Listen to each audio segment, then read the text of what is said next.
Thank you very much. Our second speaker is Dr. Seth J. Frantzman, who teaches at the Hebrew University of Jerusalem and El-Quds University. And his topic today is Israel's othering process, the legacy of 1950s policies in Israel's normative discourse and mass media. Okay, thanks for having me. It doesn't seem to be... Anyway, if I just... it should start up? What? Yeah, but there's no... but this is...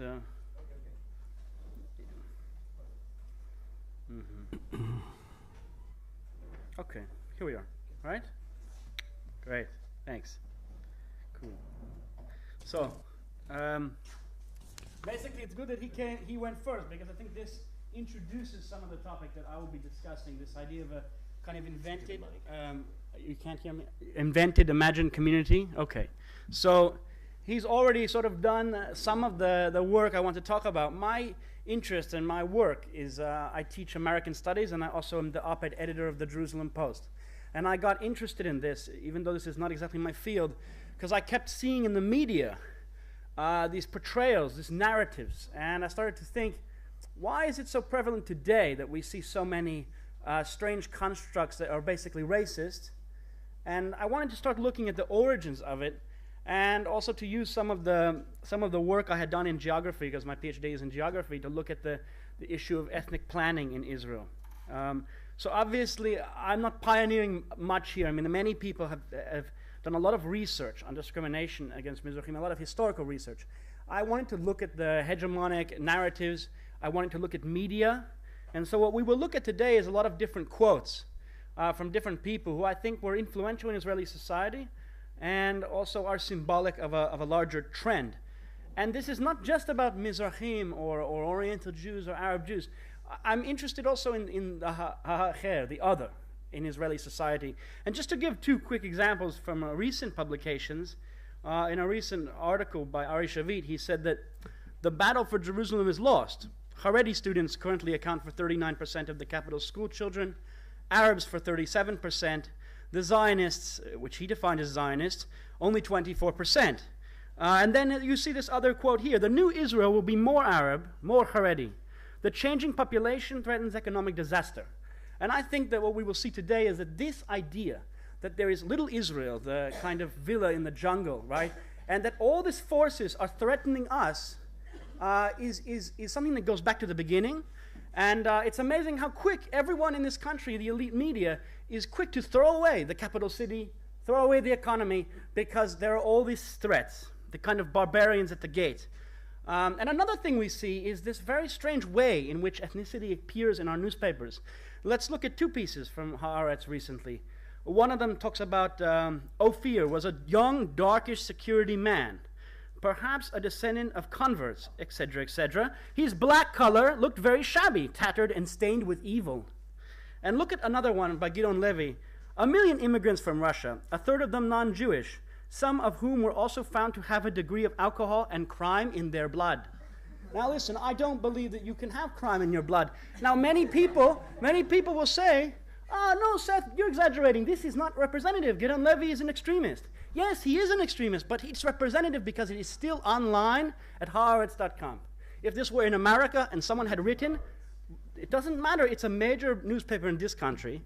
If someone had written that Jews have crime in their blood, in the New York Times, it will be taken down the next day, the editor will be fired, and so will the columnist. And in Israel, we hide this behind freedom of speech, and it's not freedom of speech. You don't have a right to be a racist in a major newspaper. You have a right to be a racist in your home or online on Facebook. So how did we get this way? Let's look at some of the way that we still talk about discrimination in Israel. So I maybe won't read all of this because I can send you the PowerPoint afterward. But you can see here a few different kind of constructs about this issue of discrimination. Carlos Strenger says, the Mizrahim who expected help from the state rather than working hard. That was in 2013. Ari Shavit says, Israel did a favor to those Jews it extracted from the Orient. Oriental Israelis are not aware what Israel saved them from, a life of misery and backwardness. And then Amnon Dankner, who was the Ma'ariv editor in 1983, said, I'm sick of lowering the profile of my cultural heritage to tiptoe around them and shower emotional praise on them. So you can see that there is a continuing representation, I think, in the media. And I think that these voices are not only, these voices are more representative of a larger trend. And an acceptance, I think, of this kind of normative or hegemonic meta-narrative. And look at some of these other quotes that we see throughout the years. Another one from Dankner that he said, they placed me in the same cage with a baboon, run amok, and tell me, okay, now you're together, get a dialogue going. Shalomit Aloni said that Shas is a barbarous tribal force is driven on like a flock, a savage tribe. Moroccan Jews are people whose primitivism is unsurpassed. And then Gior Yosital at the 21st Zionist Congress said that we have to change the life values, sorry for the misspelling, of those born in the primitive lands. And this concept of primitives, monkeys, tribal forces, we see it, I think, a lot, too much in our media, obviously. And there is also this concept of the idea that the people that are victims of racism, like the case with Gideon Levy and the Russians, as you said, he apologized, but it's interesting that in general, the way it's depicted is that the people who are victimized, they are complainers. They are whining about racism.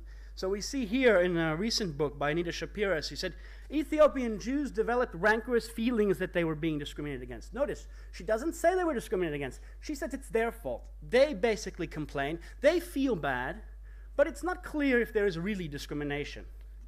And so you can see here this, that's another motif, I think, that we can reveal. And so what we see in some of these elite narratives, and obviously this is not every Israeli circle, because as we will see, I think this is representative of a relatively small elite, and that goes back to a certain period of time. But for some people, Zionism was a European movement, and it was a sort of white man's burden coming to the Middle East. And the idea is, why should we apologize then? We saved all these savages from this primitive culture here. And you can see, for instance, Anita Shapira says of the Ethiopians that they had to transition to an industrialized, achievement-oriented society, as if an Ethiopian living in Ethiopia, they didn't understand achievement. They couldn't know the concept is beyond them. And this, by the way, is a woman who is a Israel Prize winner, I think. Her book won many prizes in the U.S. And this was not considered a problematic concept. So I think for some people, there is kind of a view of Zionism that is something like this. Now, and we see it still in our papers. Shula Zakin, when she was contrasted with Ehud Olmert, they talked about her clannish Kurdish relatives, as if Ehud Olmert doesn't have a clannish family. Maybe he does. But because she is Mizrahi, she's clannish. She's more tribal. So we talked about this idea of these threats over the years, and I said that it's not just Mizrahim. I think over the years what we see is an idea that there are many threats to this kind of vila. It's Arabs. There's revisionist Zionism, Mizrahim, Sephardim, Russians, Haredim, Arabs. Many different groups fall into this category. Let's look then at some of the origins that I thought were interesting. So Theodor Herzl said, we are a people, one people. It was clear to him in his period, and if you read his books, by the way, he makes a differentials in his books between Ostjuden, Jews in the Eastern Europe, that he says are peddlers that are basically poor and uneducated, and Jews from places like where he lived. But his concept of the Jewish people was one. What's interesting, of course, from a very early period, we know that the Zionist settlers, especially those associated with the Labor Party or Mapai or Mapam, that there was a view that, yeah, maybe we are one people, but we still have to segregate certain things. So we see in some of the early settlements, like Degania or Ben Shemen or Kibbutz Kinneret, that there is an immediate segregation between the basic socialist Ashkenazi Zionists and some of the Temenim, the Yemenites, that already lived in some of these places. And even in the housing structures, of course, we see that the Jews that first lived in Metula, they refused to move into the houses initially because they said that the houses looked too much like an Arab-style house. We want to be Europeans. There was an idea that we have to differentiate. This is a traditional sheikh's tomb, but what you see with the traditional Muslim style. So I think there was this concept then of ethnic landscaping, and I think that then plays into the way in which the elite media develops, because I think there is a connection between this geography and this kind of segregation and the method of settlement. Another thing we see in this concept, which is interesting, is the invention of what it means to be leftist in Israel. Obviously, Baruch Kimmerling and others have talked about the invention of Israeliness, but what I think is interesting is the concept of what is left. And what we see in Israel is this idea that the kibbutz is a form of social justice. Or Yiftachel talks about, I grew up in a northern Israeli kibbutz where socialism was not a curse, social justice was not a mere theory. Aviva Halamish says, Israel was one of the most egalitarian societies in the world in the 1950s. And for any of us who've researched the 1950s, I'm sorry to say, I do not think it was one of the most egalitarian societies in the world, but Aviva Halamish is a very well-known and respected historian. So when we look at movements like Hashomer Tzair or some of the kibbutz movements, is this really a social justice, or really traditionally what the West calls social justice, or is it an Israeli form of social justice, sort of an ethnic preserve? Let's look at how one member of Hashomer Tzair today describes this issue when she is asked by an interviewer, well, isn't your society kind of an exclusive ethnic community? So basically she says, just as it makes sense for a family to aspire to be part of the same culture, heritage, and language, it also makes sense for an intentional community, which is in many ways an extended family. So the idea is that I should be allowed to choose only the people like me to live next to me. And David Rotem, who is not on the left by any means, members, gets to decide. It's certain groups get to decide who lives near them, and 90% of us are outside of that certain group. We are not permitted to be part necessarily of that communities.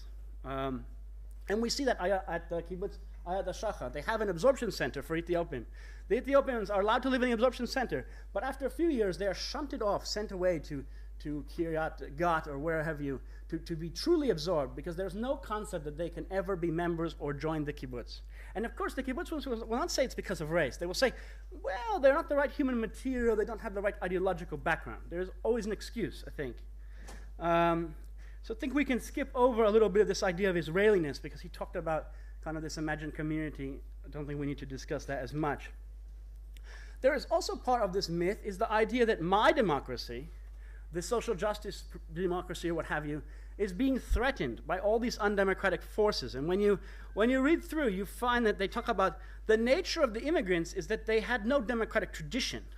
Russian immigrants, they are weighing down Israel because they have Soviet background. Israel's ultra-Orthodox, they are a threat to our democracy. And Ben David at the Taub Center said, we are approaching the democratic point of no return. And it's interesting, this idea that because the Russians or Mizrahim came from non-democratic countries, and they did, let's say, but where was David Ben-Gurion from? Someone remembers? Was he born in a democracy? No, he wasn't, but he created this democracy, right? So somehow, he didn't burden us. He didn't weigh us down. But the Russians, they're weighing us down. So it's interesting. The concept would be that basically only American or British Jews would be good human material immigrants. But basically none of the early Zionists would qualify. Where was Golda Meir from? She was not from a democracy. So why is there fear? Huh? A little bit.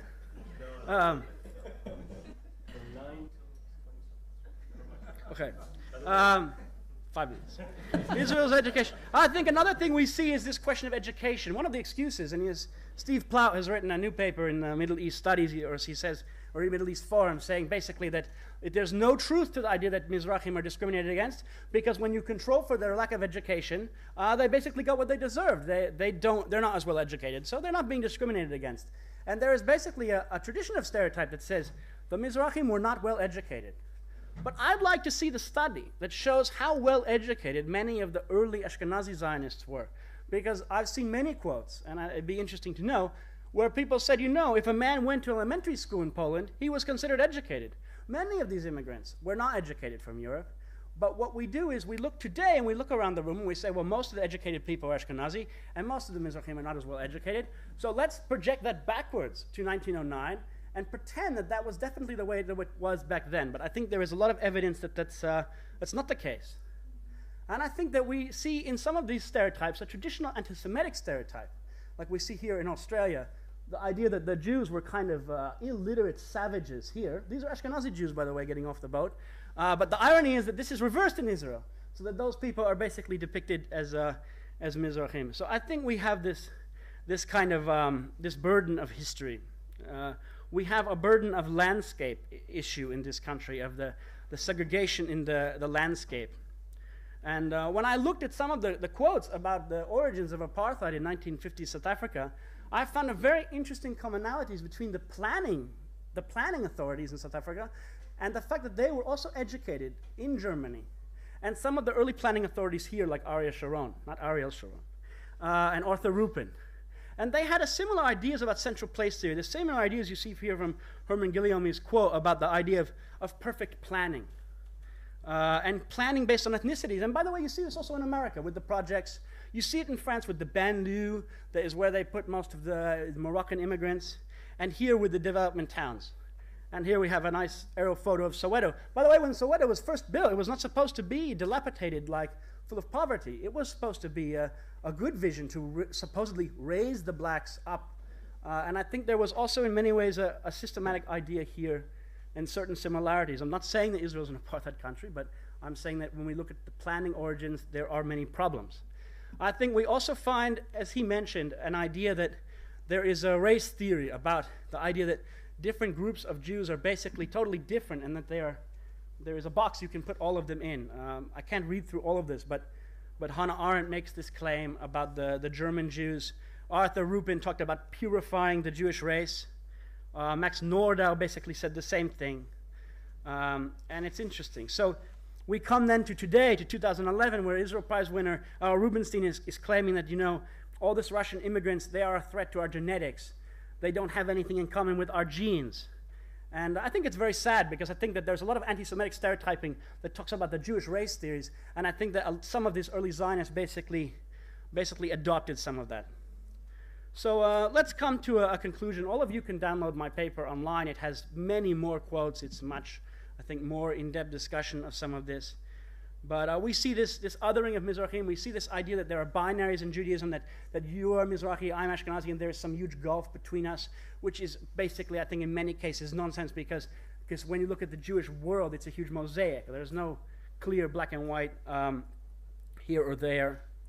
And I think that's basically where I want to stop. I think that today we can see here Ansel Pfeffer replying on Twitter about one of these racist comments at Haaretz. He talks about how, well, you have a right to do this. But I think that we excuse a lot of what happens in this narrative by pretending it's freedom of speech, and I don't think it is. I think it points to a very real problem in society, a very real problem where people like Maren Ben-Venisti, who was the former deputy mayor of Jerusalem, says, I do not accept all this Mizrahi whining, because what would the Mizrahim have done if we had not been there to take them in, as if we saved them?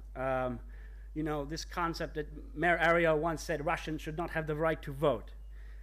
One person wrote an op-ed saying that there should be a separate Arab parliament. Kids dressed up like the KKK for Purim. And how was it presented in the media? It's an epic fail. It's a kind of fadicha. No, it's more than a fadicha. This is not a good thing. It's not just a joke. And I think that's basically it. Thank you.